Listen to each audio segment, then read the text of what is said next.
Então, nas minhas andanças pela internet, encontrei um vídeo mega interessante.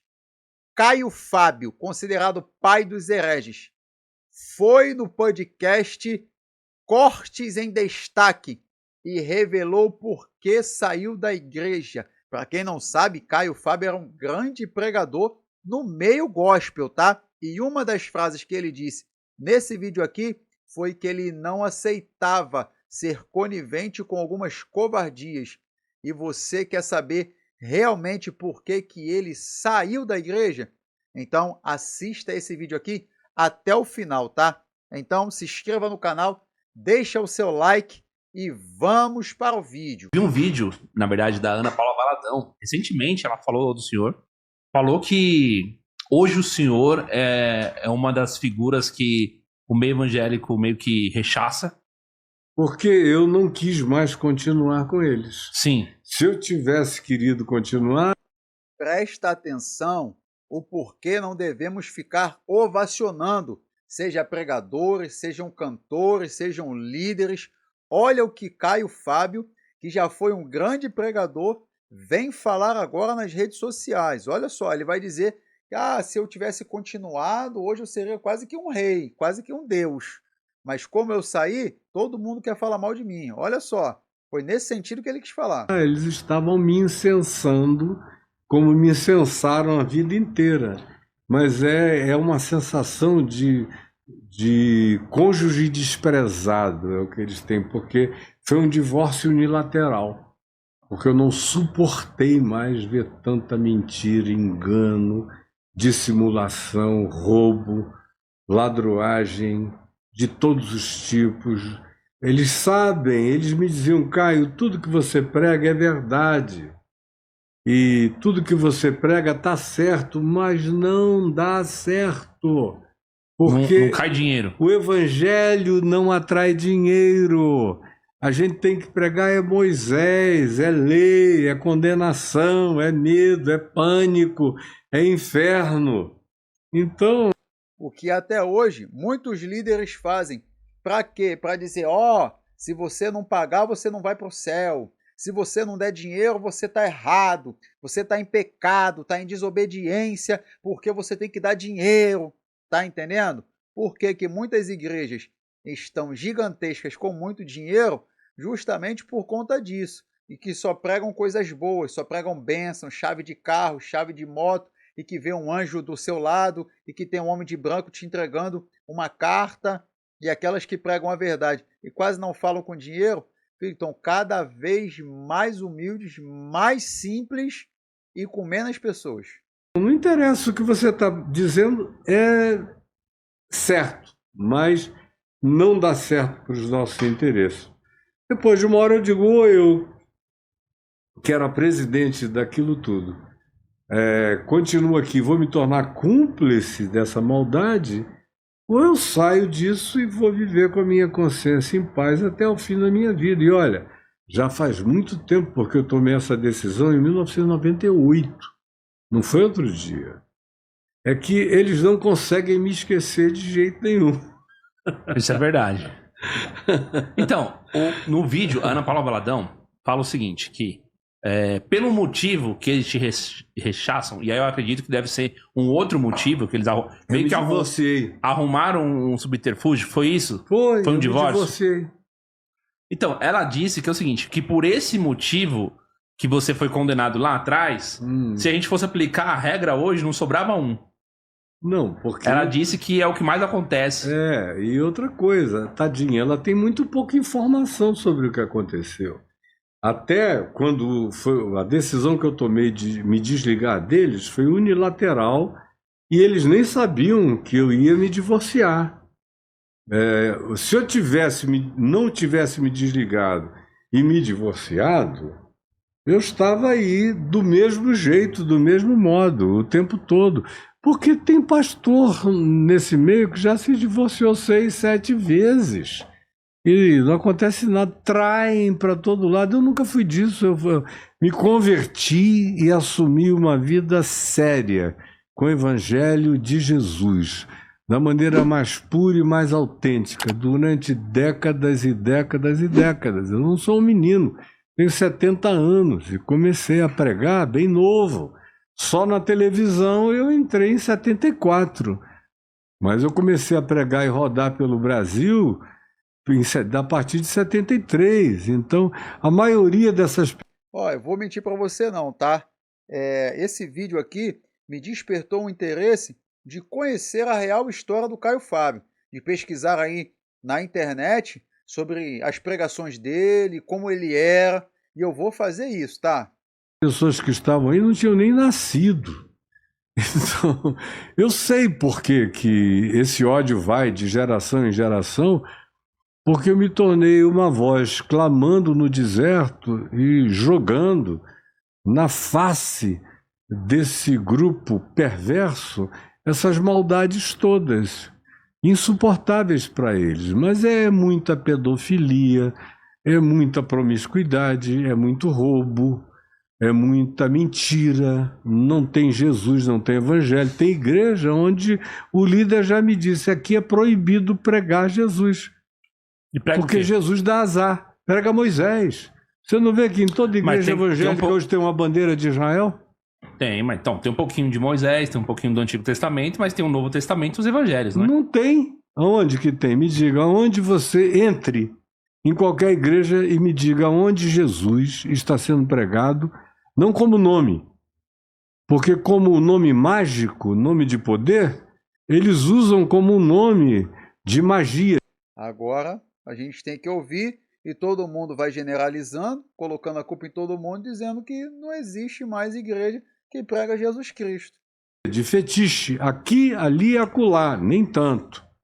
Não com tanta intensidade. Agora, o ensino do Evangelho de Jesus, o que Jesus ensinou, propôs, encarnou, viveu, gestuou, apresentou e mandou que fosse obedecido, isso não existe praticamente em lugar nenhum.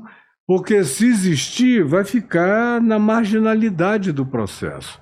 A coisa mudou de uma maneira tão horrenda que vocês que chegaram e estão vivos de algumas décadas para cá não têm ideia de como um dia o Evangelho já foi no Brasil e do que ele se tornou. Vocês só conheceram esse lado da pocilga.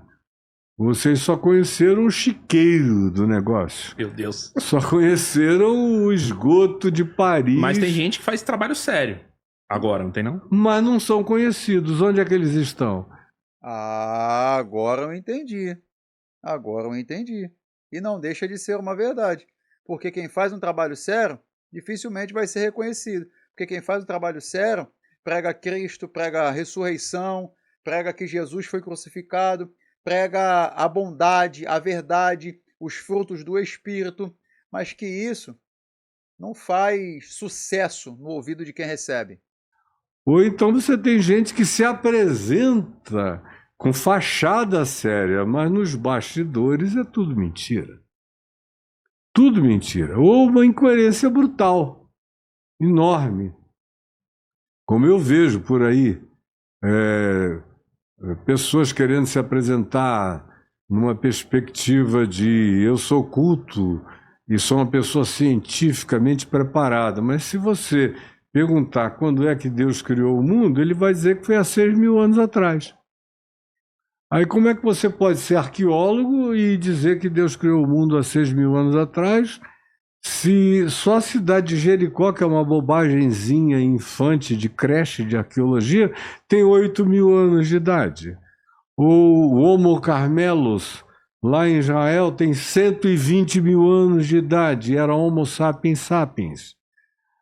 Eu estou vindo agora de Göbekli Tepe, Karahamtep, Derinkuyu, que lá na Turquia, que tem 12, 13, 15.000 anos de idade, antes da criação do mundo, conforme a narrativa bíblico-semítica.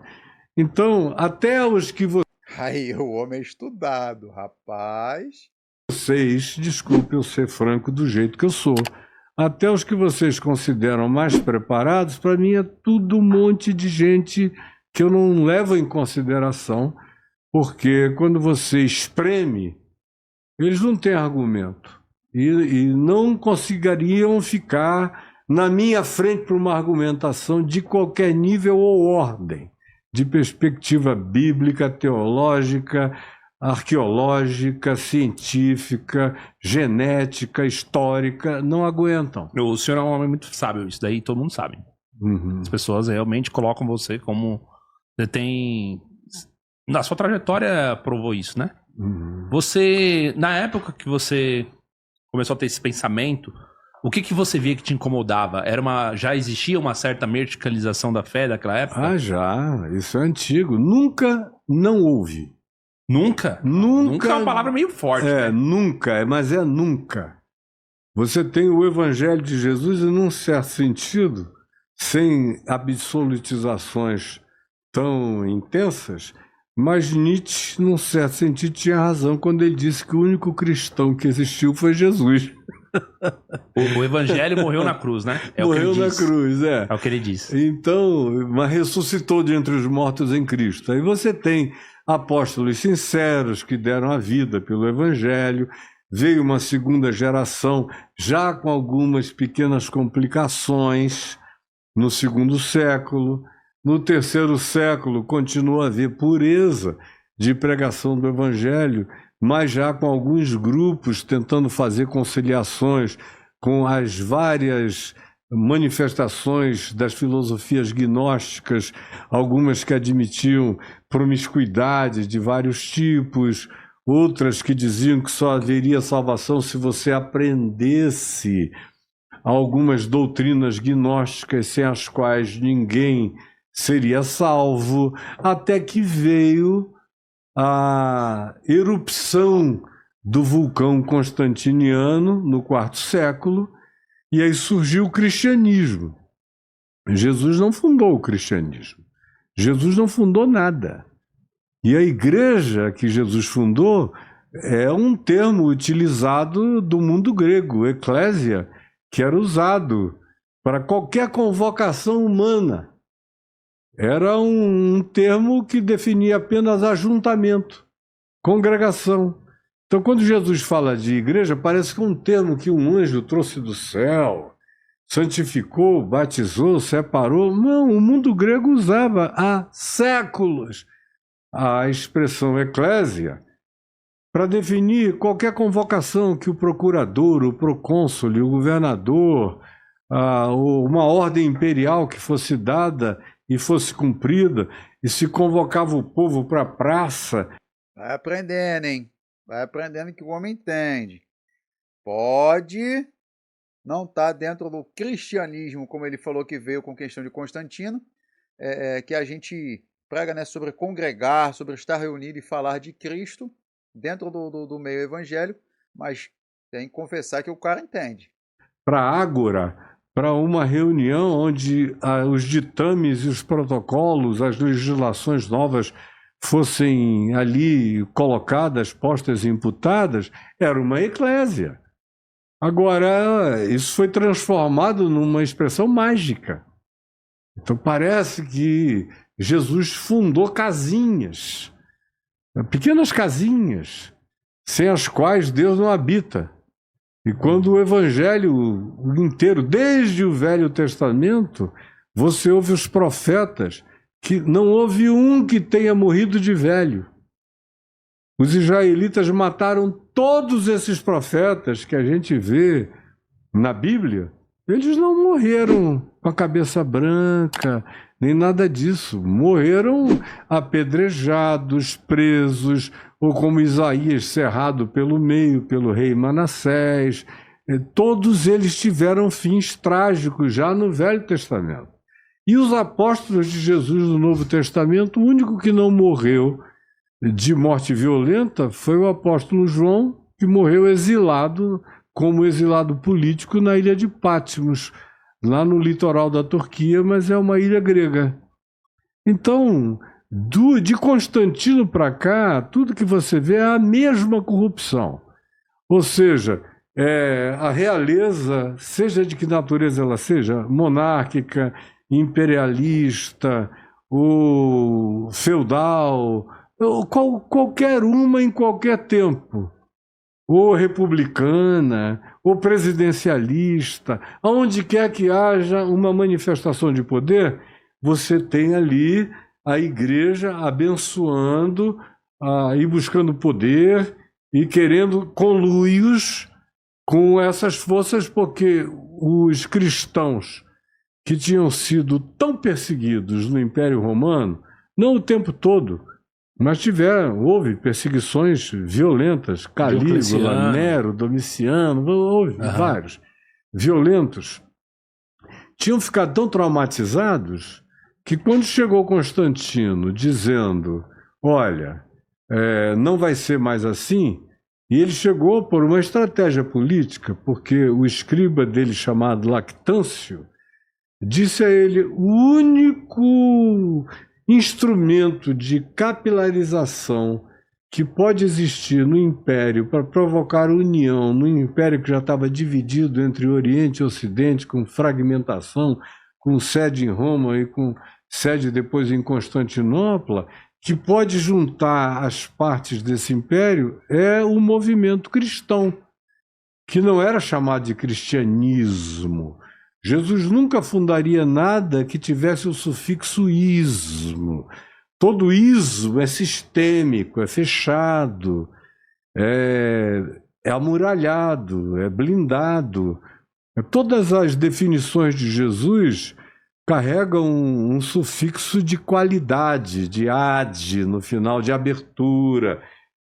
Bom, resumindo aqui muito do que ele tem falado, a parte de Constantino e diversas outras coisas, eu também tenho conhecimento por estudar um pouco sobre o assunto, só que de uma forma mais simples de compreensão, ele está dizendo que o cristianismo realmente não foi criado por Jesus.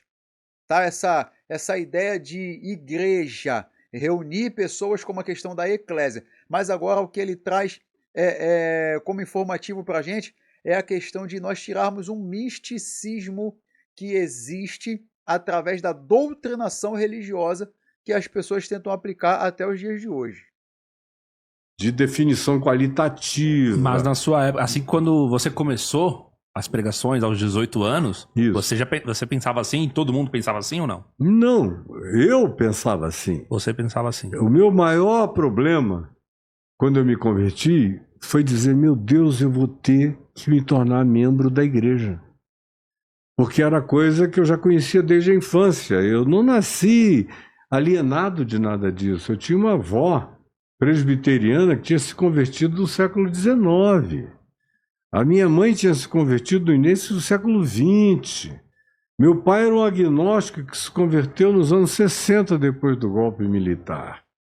Então, na realidade, eu cresci ouvindo todas essas histórias. Eles eram críticos, eles eram cultos, eles eram sensíveis, eles eram perceptivos.